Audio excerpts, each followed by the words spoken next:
If you're still eating, please continue to do so. But I want to welcome you to this extremely special meeting of the Tyler Rotary Club.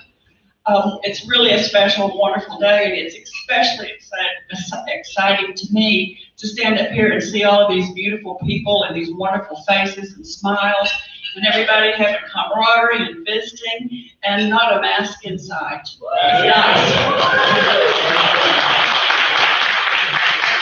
While I have your attention, if you have a cell phone, please make sure you have it turned off. I heard Judge Starr is not very kind if he gets interrupted with and also, while I have your attention, will you please help me thank Vicki Conway, our beautiful pianist today, for her lovely music. And now, if you'll all please stand for just a minute, Allison Cambry will lead us in the Pledge of Allegiance and the National Anthem. Let us face the flag. I pledge allegiance to the flag of the United States of America and to the republic for which it stands, one nation under God, indivisible, with liberty and justice for all.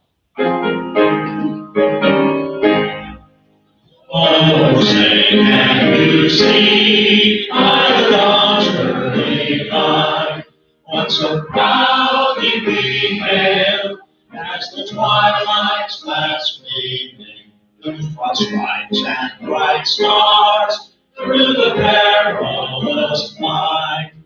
For the ramparts we watched were so gallantly streaming, and the rockets' red glare, bombs bursting in air, gave proof through the night that our flag was still there. Oh, say does that star-spangled banner yet wave, the land of the free and the home of the brave. Let us pray. O holy and eternal God, we, your unworthy servants, come to you with humble and hearty thanks for all the gracious blessings of life that you have given to us, and especially for this daily bread that you have provided for us. We are reminded how in Scripture, both in the Old and New Testaments, you are quoted as saying, "Man shall not live by bread alone, but by every word that proceeds from the mouth of God." In your most holy and perfect name we pray, and let all the people say, Amen. You may be seated. We have quite a few guests here today, and I'm not really sure how to get at it. I'm going to start off with a list, and then we'll sort of do from there. I know we have Mike Slayton from Mesquite. Would you stand so that we can acknowledge your presence? Good to have you, Mike. Thanks for coming over. Lisa, you have a guest. Would you introduce your guest, please? Lisa. This is my sister-in-law. Great. Kathy Adams, you've got some guests? Oh, yes. This is my dear friend, Deanne Blackwell. Great to have you. From Longview Rotary, we have at least a couple of people. Would you stand and introduce yourselves?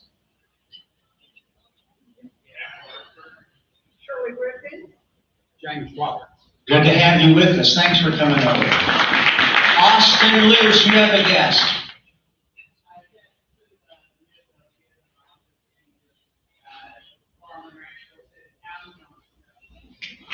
Great to have you.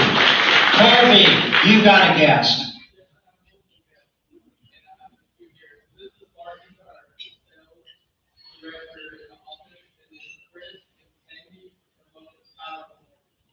Fantastic. Good to have you. And Brooks, you have a guest.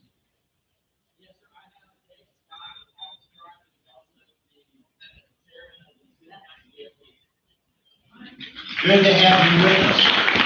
I appeared in plays with David. Good to have you. Now, I know that's not all the guests with the exception of honored guests that are here. Are there any others? BJ? I think that we need to acknowledge that Shirley is past district governor. Fantastic, yes, that is true. And we're having, From Carthage, right? District governor from Carthage as well, do we not? Stand and introduce yourself. Judy Guthrie. Good to have you, Judy. Ashley.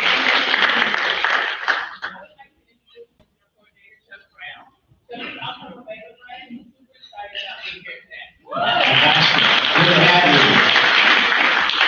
Dr.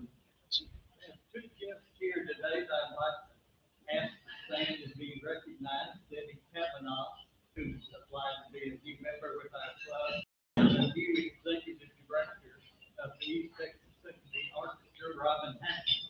Fantastic. Welcome very much. Yes, Leland.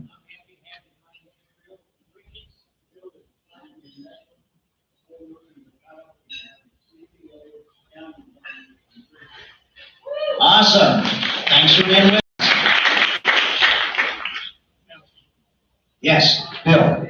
I have two guests. The first was Megan Riaz. She was recently a speaker in our club, and she wanted to come to hear Judge Starr. And I'd like to introduce this gentleman, a dear friend of mine, known him since 1988. We're both members of the White House Fire Department. Please make welcome Randy Fowler. Friend and golfing partner Thomas Clyde.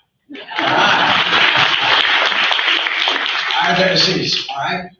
Please. Dixie? I have a guest here today, Dr. Watson, and he is Wonderful. Great to have you with us. I know are there others? Okay. Fantastic. Thank you for being with us. She's so shy and humble, but I really want to introduce Shirley Kenneth Evans. Shirley, stand up, please. This woman, this has got to be one of the most talented women I've ever met in my entire life. She runs District 5830 of our Rotaries. How many clubs are in District 5830? 42 clubs, and she runs every one of them beautifully. If you ask her a question, she knows every single answer. Please give Shirley a hand.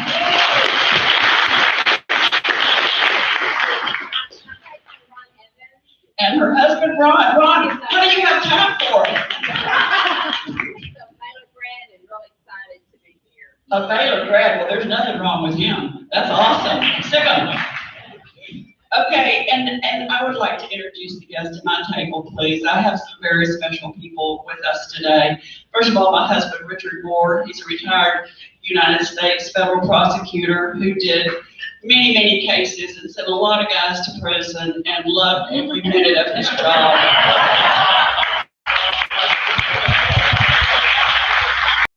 To say that he'll tell me stories and he'll say, you know, the mother back of the courtroom crying, that's when I know I've tried a good case. And with him are three guys that he could not have done his job without. I'd like to introduce them, especially Ken Keener with alcohol, tobacco, and firearms and explosives. And these guys aren't retired, they're still working today. Sitting beside Ken is Pat Boland. He's Federal Bureau of Investigation, so everybody kind of act nice. And then beside Richard is John Card. And John spoke to our Rotary earlier this year and did a magnificent job. Next to them are Bob and Diane Martin, very dear friends of ours that we've traveled the globe with, and we love them dearly. And then Sandy Wells and Kathy Snow. Sorry, my voice is breaking up. Sandy's son is Bob Wells, who's also a federal prosecutor. He's practicing today. Kathy's husband, and Kathy has her own claim to fame. Both of these women do, but I just want to say this because it's important to me. Kathy's husband is one of the co-founders, along with Susan Campbell, who's somewhere, I don't know where, Camp B. Camp B, Susan, stand up. Camp is the Veterans Resource center here in East Texas. It's the first one of its kind in the United States of America, and it will be a role model for the country. And Susan and Jim were the co-founders. She's married to a veteran, and Jim is a veteran. And I want to introduce at the head table the retired president of UT Tyler, Dr. Rod Patriot. Yeah, absolutely. Dr. Mabry. For many years, how many years? 18 years. Yes, everybody knows Ron Mabry, and his wife is Angel. Okay, I just thank you for bearing with me there, but I wanted to introduce our special guest because I really love all those people, and they're so kind-hearted and good. It's a blessing for me to have them here today. Okay, I want to thank our greeters, Patty and Esteban. And I'll tell you their last names, but I can say Esteban's, but I can't say Patty's. Where are y'all? Patty, stand up, please, and pronounce your last name. But that's not the way it's spelled, by the way. and then Esteban Ramirez, precious Rotarians. Thank them, please. Okay, now then, a little business. This may make me cry. June is the end of the year for the Rotary Club of Tyler. The new year starts July the 1st. And this is one of my last 3 meetings to preside over. And they're going to have a party over at Bill and Donna Croom's house. Bill and Donna, stand up, please. Bill and Donna are almost my next door neighbors. They live 2 doors down. And they graciously agreed to have a party for the Rotary Club and to honor our 100th president, Dr. D.M. Edwards, and myself, and our president-elect, Bill Pascal. And so everybody's invited, and if your Rotarian friend doesn't invite you, then you need to tell them that you want to go too, because it's going to be a party. And that's going to be sometime coming up soon. June 24th. June the 24th. That's my very last day. So, June the 24th. Okay, next on old business. Oh, that's going to cost $25 a person, so you may not can all make it. There's a reservation sheet on your table, so be sure and sign up today, please. They were on the check-in table. I have them. See me after the meeting. Yeah, see Holly. Okay. Our program for June the 17th is Kim Lewis. She's going to be speaking on inclusion in the workplace. And if you don't know Kim Lewis, she is a little bombshell that runs Goodwill. She's a brilliant woman, and I'm sure this will be an outstanding program. However, speaking of programs, I'd like to introduce my dear friend and my mentor, and my predecessor, Dr. D.M. Edwards. He has been one of the most gracious, loving, brilliant men I've ever known in my whole life. And I've heard men say, oh, I have a steel trap mind. Well, DM actually does. You can ask him anything about the history of Tyler or the history of this Rotary, which is 101 years old now, and he can tell you the answer without thinking twice. He's been a wonderful person to follow, and love him dearly. And he is the reason that Ken Starr is here today for our program. So I'm going to let him introduce Ken Starr. Dr. D.M. Edwards. Thank you, before I introduce Judge Starr, I want to be sure and mention to you what a fabulous year we've had with Pamela Walters as our president. There are only 2 more meetings left in the current Rotary year. We inaugurate Bill Pascal as the new president on the 24th of June. Would you join me in thanking Pamela Walters for her wonderful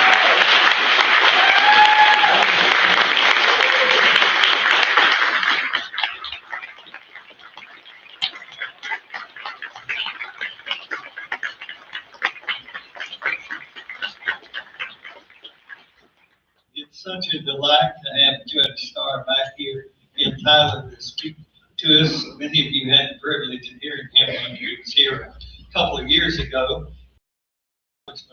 We wouldn't have any time left over for the program. So I'm going to give you just the Campbell Soup condensed version today.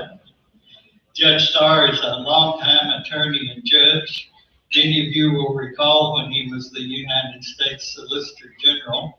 And during that period of time, Judge Starr argued many cases before the U.S. Supreme Court. He served as the independent counsel for 5 different, including Whitewater.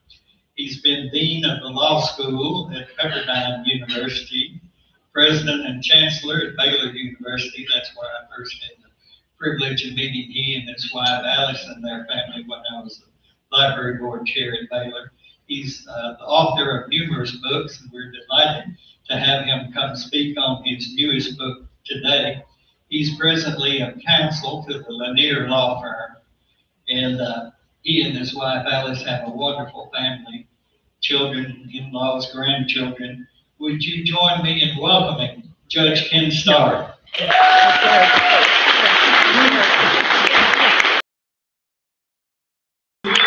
you very much. And it is such a privilege to be here and be introduced by Dr. Edwards, who I call affectionately DM, who's very dear to the entire Baylor family. Would all Baylor Bears, including Baylor Bears by choice, join me? We'll have a big walkout. All the Aggies will just shout us down. And UT Tap, no, but we are very proud of our institution. And Dr. Baker, thank you for being here. You honor us. Would you join me again in saying thank you for your service to the University of Texas and Tyler? And I have an introduction. Trevor, recent Baylor, now you can do a second. Baylor undergrad, just graduated, is working with me for a year before he goes off to law school. So, Trevor, thank you. And I'm Trevor's designated driver. Yeah. I will occasionally have a thought, and instead of writing it down, pulling over, and I'll say, Trevor, what do you think about it? I said, about as good as your last idea. So, DM, I'm so proud of you. I love your centennial program. So happy 101st birthday and anniversary. I was sharing with DM, not only do I love Rotary, but I accept invitations when they come, rare though they may be, from Rotary. But I'm kidding, because I love Rotary and gladly accept invitations. And the most exotic invitation that I ever had the privilege to accept was when I was otherwise in Pakistan. And I had the most wonderful session with Rotary, Quetta or Quetta, Baluchistan in Western Pakistan. And I'll tell you, the food that they served at the Quetta meeting of the Rotary Club was almost as good as right here in Thailand. They know how to fix food in Pakistan, but as you know, you're worldwide, and here's your test. That's the same test. Very same 4-way test that means so. God bless America. Rotary is. You love your country? Yeah. Well, I know. I was looking at our country. How about a round of applause for our country? You know, I noticed that around the room that when you sang the Star Spangled Banner, no one took a knee. We don't. No, you don't do that here. Good. Well, I was keeping an eye on Trevor. You know, he's the rising generation. He didn't take a knee either. You know why? Because this is a sweet land of liberty. And may we always do what the founding generation urged us to do in the preamble to America's Constitution. These words, we the people. This isn't a government by Washington, D.C. This is a government of we the people. Ordain and establish this Constitution to form a more perfect union, But what is the very first specific goal? To establish justice. Would you join me in saying thank you to those in law enforcement and those who have retired from the United States Attorney's Office and others for justice defenders. The preamble continues, and then it comes to this beautiful crescendo. And to secure these words of America's Constitution, to secure the blessings, isn't that a sweet word? The blessings of liberty to ourselves and to our posterity. It is as if the founding generation there in Philadelphia in 1787, those 55 individuals who signed the Constitution, to send it to the states for debate and ratification. We're looking down the corridors of time, and in a way they were seeing us here. Obviously not really seeing us, but imagining us here. That generation after generation, that Americans would stand for freedom. The Apostle Paul urged us to stand firm. That was for believers, a particular faith community. Many of you are members of that faith community. I think the founding generation was urging us to stand firm, to keep the republic, as Dr. Franklin said, the only octogenarian. You know, as the years go by, I admire him all the more. And there he was, showing up. He was suffering from disease, including gout, but he was there when he emerged. There in his adopted city, the city of brotherly love, he was asked, and you have heard this before, what kind of government have you given us? Have you given us, part of the question was, a monarchy? And Dr. Franklin said, a republic, if you can keep it. He turned the conversation back to the distinguished woman of Philadelphia who was asking him the question. And I wrote this book because I grew concerned with the onset of the pandemic, so I have 3 points. And I did not go to seminary. I almost went to seminary, but I know you've got to have 3 points, right? I'm going to give you 3 points.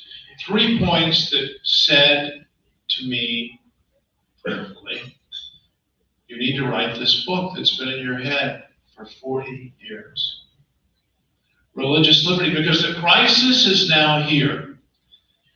When the pandemic hit in March of last year, which now seems so long ago, but it was the twinkling of an eye, a number of governors and mayors responded with what? Executive orders. Many, I'm sure, were very well motivated, interested in the public health, promoting and securing the public health.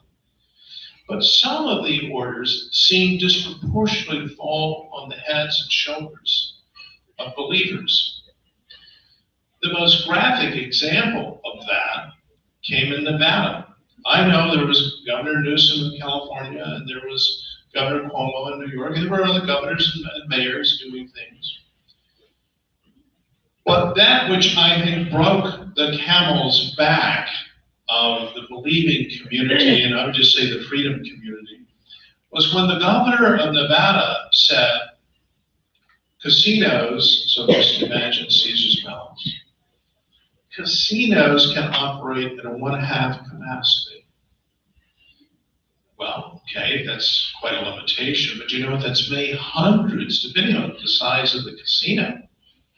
It may be more than several hundreds, maybe more than many hundreds. But churches and synagogues, any house of worship and any fellowship hall can only have 50 people, no matter how large the sanctuary, no matter how large the auditorium, 50 max. Governor Cuomo's order was in some neighborhoods in New York so rigidly far-reaching that Orthodox Jews could essentially not convene together because they would lack a quorum under Jewish law.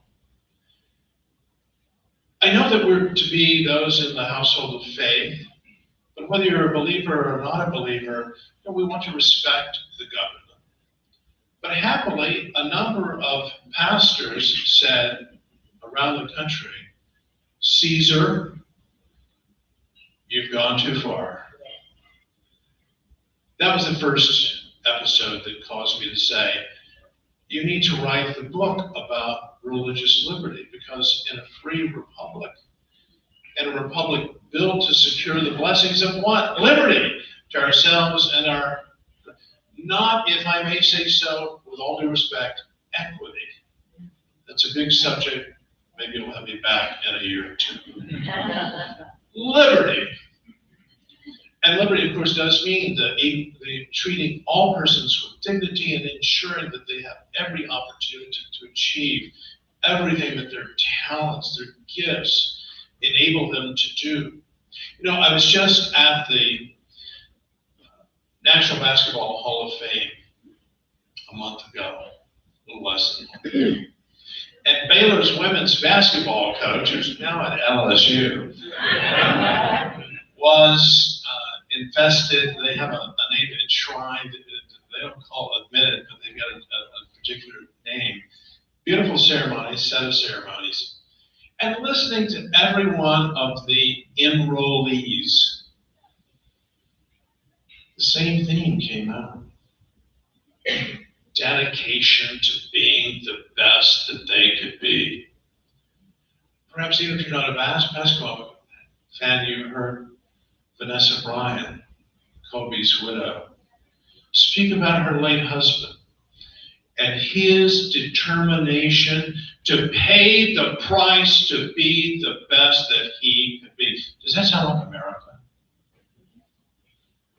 The kind of dedication. Now, none of us probably in this room has anything like that kind of talent, but we have other talents. We have other gifts that have been given to us.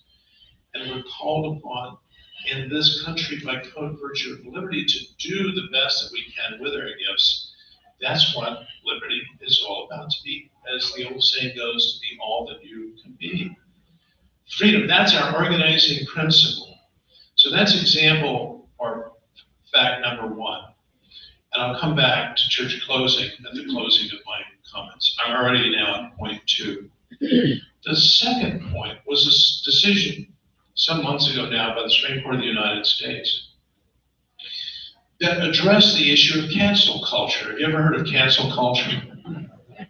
If you have not, come see me afterwards. But cancel culture is essentially, I don't agree with you, therefore we're going to cancel you out. I mean, that's unfortunately a phenomenon that exists all too much.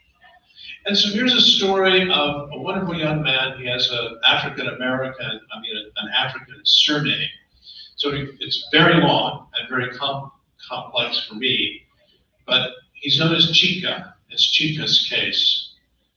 And Chica, as a student, became a born-again Christian and wanted to share his faith on the campus of a public college in Georgia. He began doing so at, let's just imagine, Speaker's Corner, one of the designated places. But he was told, no, you can't do it there. Here are the 2 spots that really have been reserved. Okay. So he was obedient to campus security. And so he begins to share his faith with anyone who will listen. Campus security comes to him in short order and says, I'm very sorry. If you look him up on the internet, absolutely handsome, delightful young man. He's going to go far in life, I'm sure, by God's grace. And they said, I'm sorry, someone just reported that they took offense at your message. He said, well, I was just sharing my Christian beliefs. And said, I know, but you must stop. He said, well, but that's not consistent with what I understand my rights are as a student. So he was not an outsider.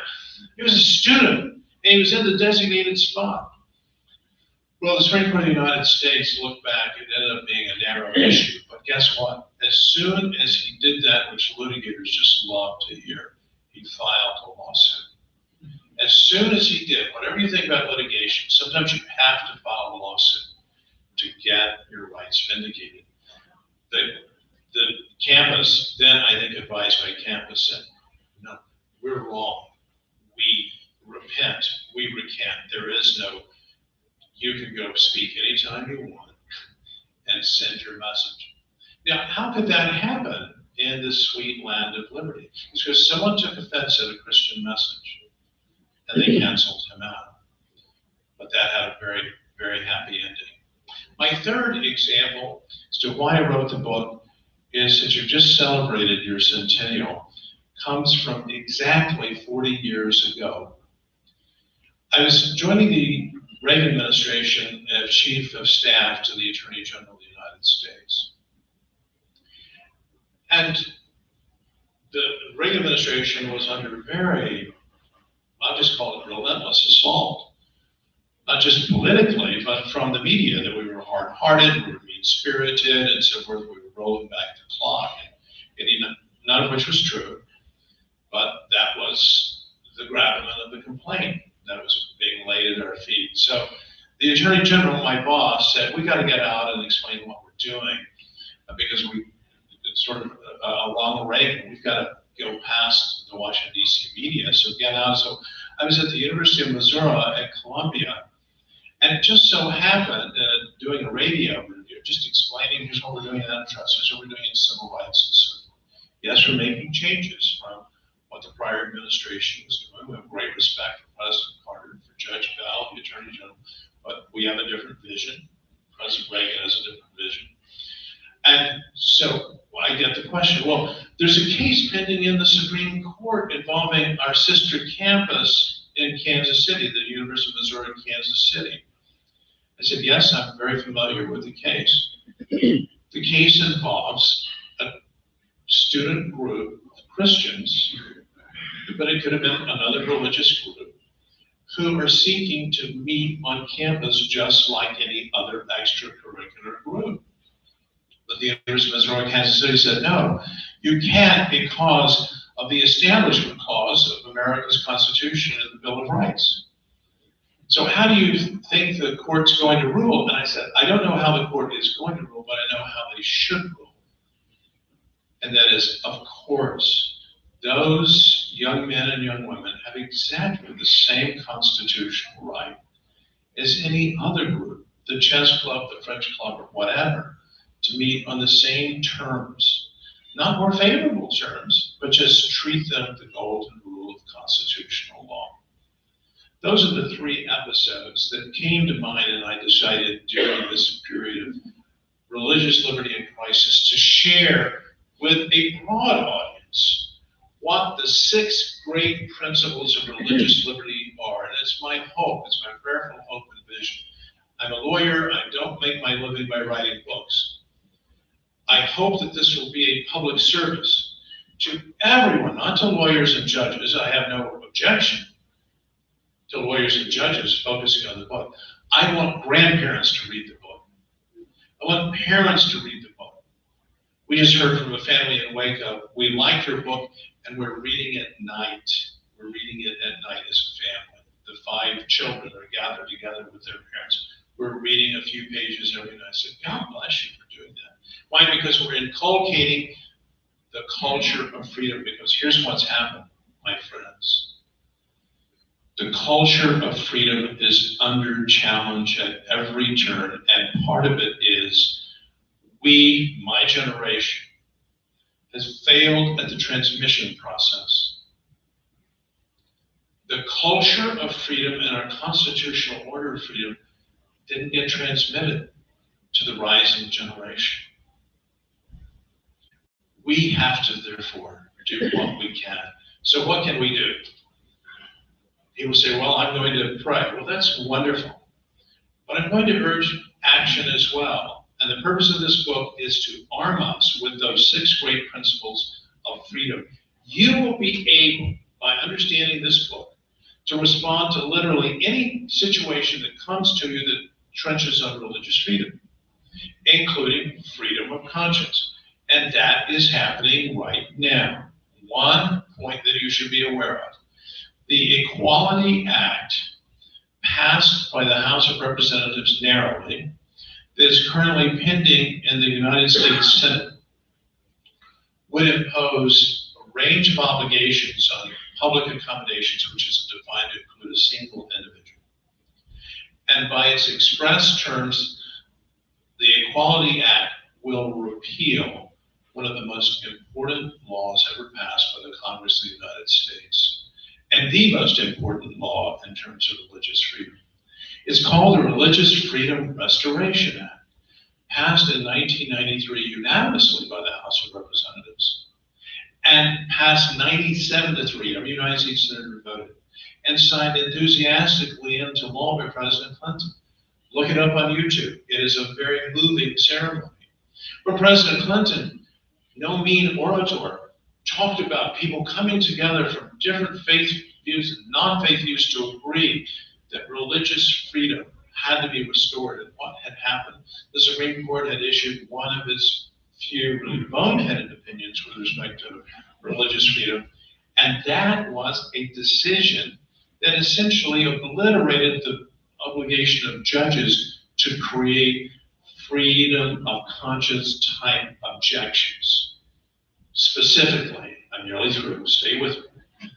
The case decided unanimously by the Supreme Court of the United States, the principle, there was one quibble over one dimension of Justice Douglas, was that the Amish community of Wisconsin could take their children out of, not against their will, but if the child was willing to take the child out of school, out of the public schools, after the 8th grade, compulsory education, and to be part of the Amish community for training in skills and crafts and so forth, homemaking.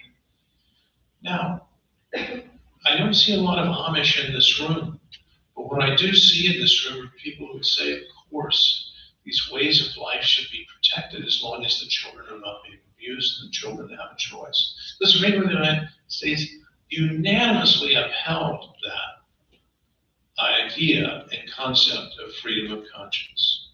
The Religious Freedom Restoration Act was designed to restore that right, but a Supreme Court decision later decided seemed to call that right into question, freedom of conscience. And you might say, well, perhaps you're just an alarmist. You're no Paul Revere. You're misreading the Equality Act. Who can be opposed to equality? Read the act. It's a page and a half long. And you'll see the Religious Freedom Restoration Act, I'm characterizing it, is repealed with respect to this law. That is a express, not an implied, it's an express threat to religious liberty in the United States of America. It's been bandied about for a long time. Now it's passed the House. This is a here and now kind of crisis for America.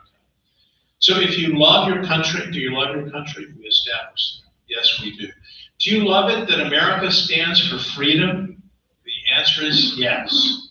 That's what we stand for, freedom and fairness. So that's what I hope you will find from this book. The kinds of arguments that you can make, including to a school board member, when the school board member may be saying, we're considering this curriculum and everyone's going to have to participate in this curriculum. And I think you know the kinds of things that I'm talking about. You can have a serious and loving and kind conversation, and guess what? You'll be arguing from strength, not just, well, I think, but so saith the Supreme Court of the United States. You say, well, the Supreme Court, it's dominated by people of a particular ideology. I close now with this. One of the great principles, one of the 6 great principles of religious liberty is the right of institutions, religiously affiliated institutions, to determine who will serve, who will teach. And in a case involving a Christian school in Michigan, the Supreme Court of the United States held unanimously that the federal civil rights laws could not stand in the way of a church school firing someone who had a very colorful claim under the civil rights laws. I give thanks for our civil rights laws. The 1964 Civil Rights Act, the Voting Rights Act, these are precious laws that protect all Americans. So God bless the Congresses and the presidents who signed those into law. But when applying to prevent a Christian school from firing a teacher or invoking her rights, you might say that's a terrible thing to do, and perhaps it is. Perhaps that's an issue for the governing board of that school. But the Supreme Court of the United States, with Ruth Bader Ginsburg joining, by definition, it was a unanimous opinion, civil rights community, EEOC, Justice Department, you can't go there. They have that right. So engage in public debate, but don't bring them to court. They have the right to determine who they will hire and who they will fire, subject obviously to child abuse kinds of compelling governmental reasons. That's how vigorous and strong our great principles of liberty are. But guess what? Even sometimes the government at the highest levels forgets. I'm afraid the House of Representatives has forgotten. Not a political point, it's a freedom point. So God bless America, land that I love. Stand with, shall we? God bless America, land that I love. Stand beside her and guide her through the night with the light from above. From the mountains to the prairies, to the oceans white with foam. God bless America, my home, sweet home. God bless America, my home, sweet home. Thank you. God bless America.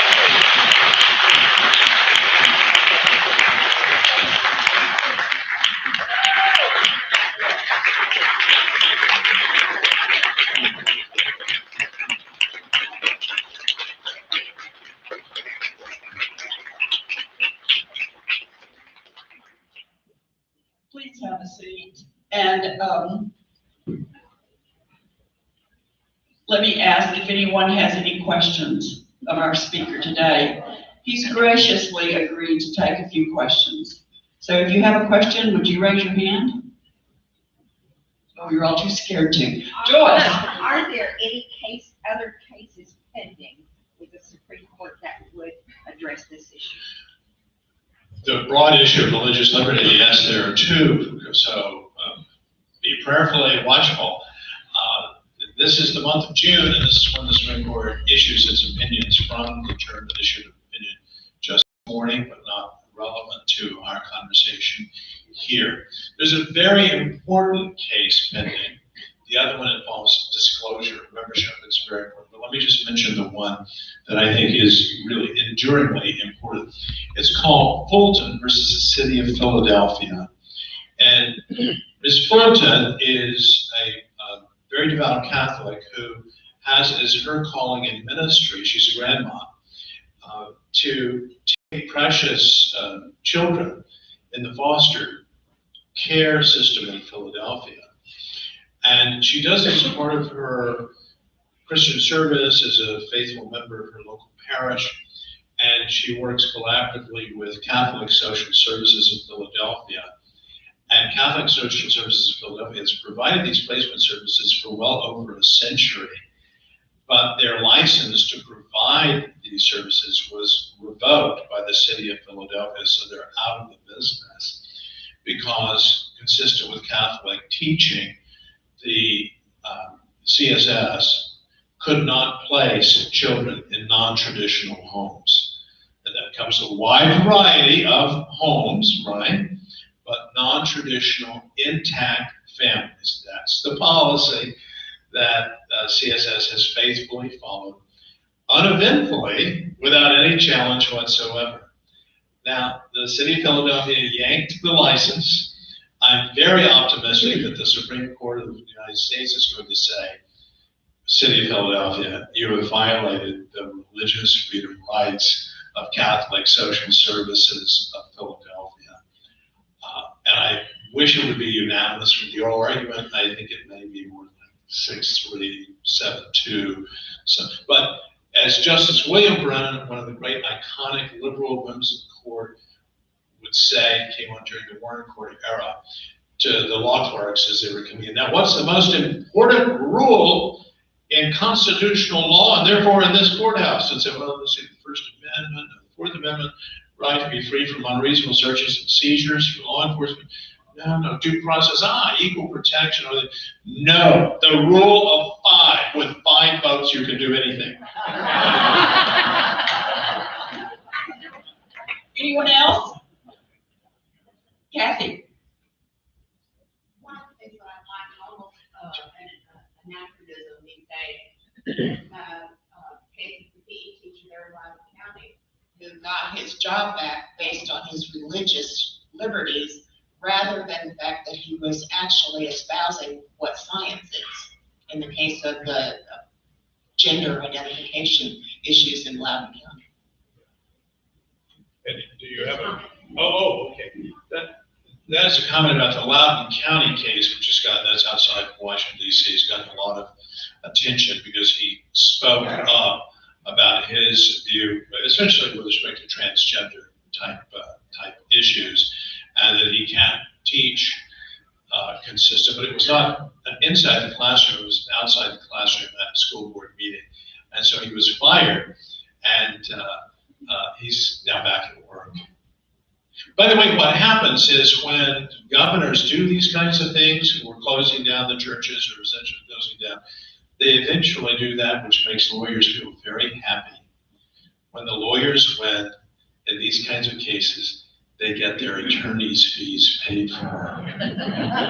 Gavin Newsom had to write a check. Andrew Cuomo had to write a check. Governor Sisolak and Nadella, your time is coming. God bless the lawyers.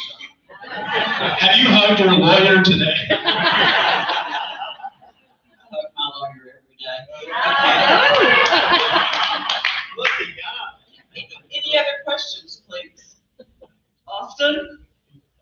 Come here.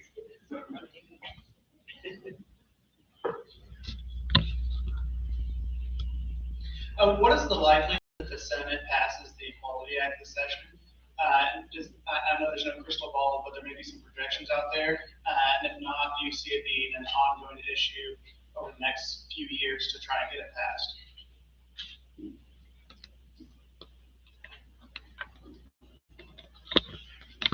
The Equality Act will not pass the United States Senate as long as the filibuster rule is in place. It's as simple as that. It is certainly possible, I think it's unlikely, that there might be a 50-50 vote, or maybe 149 in favor of the Equality Act, but the filibuster rule will be invoked. And people say, well, I don't like the filibuster rule. It's century old. They must have done about the same time as the Tyler Rotary Club got started. And the whole idea is to put a break on the people's house. So what the people want, the people should get. The whole idea of the Senate is, let's slow this process down. And the filibuster was a natural outgrowth of that institutional sense that we're here to take that sober, more careful look. It's one of the reasons we elect our senators for 6 years and our members of the House for 2 years. So this is not a Republican or Democratic thing. In fact, I'm pleased to say that I was just in Arizona, and Senator Sinema has made it very clear she can always change her position. I'm sorry, she's a newly elected Democratic member of the United States Senate. I'm not going to fool with the filibuster, and I can imagine the pressure that she might be feeling. And of course, Senator Joe Manchin, the most important person in Washington, D.C., has long said, we're not doing away with the filibuster. I am sorry, what is it about? No, you don't understand. Other questions? Thank you. Wait a second, we have one more right here. I'll make it really quick. For those of you who don't know me, my name is Ashley Wilson. I'm actually the Public Image Director for the Rotary Club of Tyler, which is why I'm standing here right now. But I'm a 5-year-old, and so I often think, how can I teach him civility and being a person of his word and liberty at 5? Do you have any advice for those of us who have little ones in the room? Thank you, Ashley. I need to write a children's book. Can somebody get Eric the taxes on the line? Right. And that's where I've been blessed to have 3 children, so raised through that. And so God bless you for raising your precious 5-year-old. We're blessed with 8 grandchildren. And I would just say slowly but surely, lovingly, constantly around the dinner table. And I'll draw whimsically from Oliver Wendell Holmes Sr., who was a very successful go-to physician in Boston. And one of his children was Oliver Wendell Holmes Jr., who went on to the Supreme Court of the United States. And Sr. wrote a book, The Autocrat of the Breakfast Table. He knew that his authority and your authority really ends when that child goes into her kindergarten class or whatever. But that home time is so precious, and just continually bathing the child.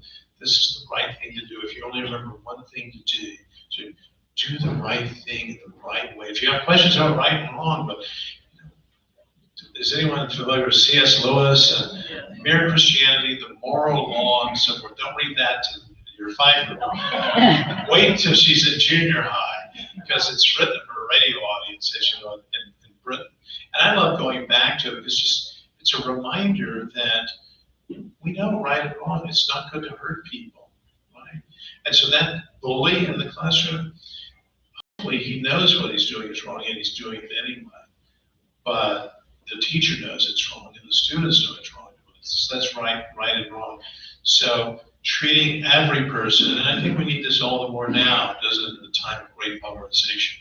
Treat that other person with whom you disagree, 5-year-old doesn't have to worry about, with dignity and respect. And so in the book, I invoke Dr. King. Every student should be reading in high school and then rereading in college Dr. King's letter from a Birmingham jail. Not just I have a dream speech, when all God's children, right, just is judged not by the color of their skin, but on the rightness and up quality of their character. Holding those good examples of a Nelson Mandela. I talk about Nelson Mandela in the book. Here, he was so viciously treated, profoundly unfairly in apartheid, and yet what he says, he comes out and treats everyone with dignity and respect. He wasn't talking about anything other than let's have reconciliation, and was the genius behind the reconciliation Commission in South Africa. So we have lots of wonderful examples, the great lives of people who have gone before us. So read those great stories. Harriet Tubman, that would be someone that I would really relate to Harriet Tubman, because you know what was guiding her? Her Christian faith to help people escape from slavery. William Wilberforce, ending the British slave trade. What was animating? Christian faith. Harriet Beecher Stowe, we could be singing the battle hymn of the Republic. Christian voice talking about the worthiness of the Union cause. And by the way, my great-grandfather served in the Confederate Army. So what I say is a matter of principle. We should all be saying, all God's children should be singing from the same music of human dignity. So thank you for that. More questions?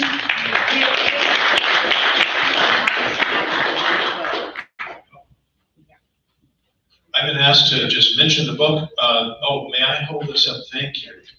This is available wherever books are sold. It's also available. Trevor, help me on. Say that. This is Trevor. I'll get it wrong. Alex, if you got it wrong. And so if you prefer audiobooks, it's available on Audible. Yeah, and by the way, and I read it myself. Yeah. So in beautiful downtown Waco, Texas. And I don't want to listen. I listen just enough to say, okay, it's all right. So wherever books are sold. Now, would you like to order from a Christian bookstore? If you do, ready? You won't get the same discount as you get from Amazon, but heartsandmindsbooks.com. And I do not own the store. Heartsandmindsbooks.com. And just outside Hershey, Pennsylvania. Really good people. Oh, and I'm going to be signing the, you'll announce that. Yeah. We have a minute or two. Does anyone else have another question? What's the name of that book? The book? Yeah. Religious. I want to hear it from your lips. Religious Liberties. No. Religious Liberties. I'm reading the book and author. Sorry. Religious Liberty in Crisis. Exercising your faith in the age of uncertainty. And he does a really great job reading the book too. Thank you. Yeah, I read I recorded the book. Yeah, Trevor should have done that. Rochelle. I wanted to ask you a question. I'm kind of a dumpster in here. Do you get to talk to the Clintons much anymore? Sorry, I had to. They don't call, they don't write. But on 3 separate occasions, I have been asked by very serious, no, but you trigger this memory, whether I would be willing to meet privately with President Clinton for reconciliations at any time, anywhere. I've not had that meeting yet. Thank you for all the things, but thank you. Sir. What's the best story with President Reagan? I know it's going to Say best story. Oh, the very best is when he got shot by John Hinckley, and he's being taken from the Washington Hilton, rushed, and his life was in danger. It was a very, very close call.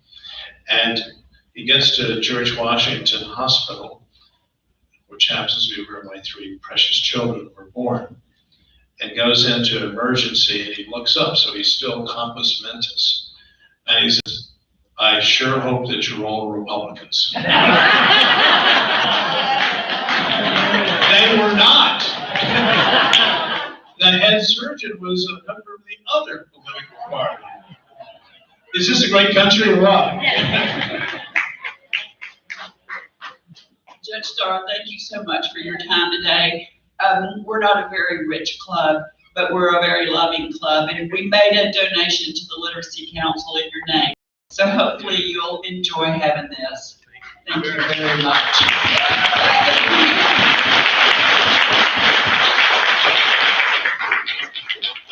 Judge Starr has also graciously agreed to sign books afterwards. If you do have Religious Liberty in Crisis in an Age of Uncertainty, he will be thrilled to sign it for you. We'll just start over here, and he's going to sit back here. So, okay.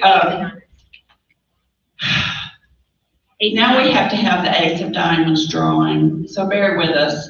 If you didn't buy a raffle ticket, I'm sorry. I think we have a really large pot today. I'm not sure how much that is. Kobe Mackel, we just won a couple of weeks ago, and I think he got between $4,400 and $4,500. Or Brooks, I'm sorry, it wasn't Kobe. Kobe, I love you. Brooks, sorry, I forgot. Okay, how much is our pot today? $148. Judge Starr, would you draw a ticket for us? You have to draw a ticket for us and read the last 4 numbers. Ticket. That's the first. Everything else. 4288. 4288. Who's our lucky winner? Okay, Susan.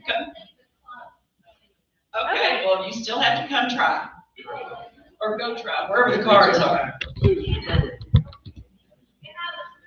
This is my mom, and she's a baby bear. I didn't like it.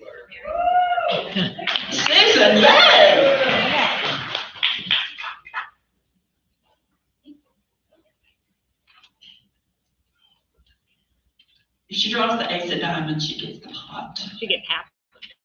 But she really only gets 50%. Okay. Okay, sorry about that. Okay, now, if you will please stand and say with us the 4 things that we live our lives by, the things we think, say, and do.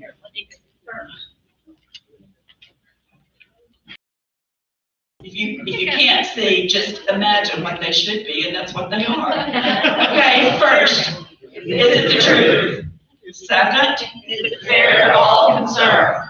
Third, Will it build goodwill and better friendships? and lastly, will be beneficial to all concerned. Thank you so much. If you've got a book, don't forget you're going to get it signed. And have a great day, please. Wait just a second. Ashley's got something else. So Judge Starr is going to start signing around 1:15. He is also willing to take photos as well. We ask everyone to line up over here as you're visiting. He is fixing to visit with the media right now. Thank you.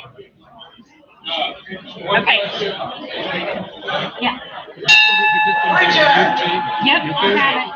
It's on our channel.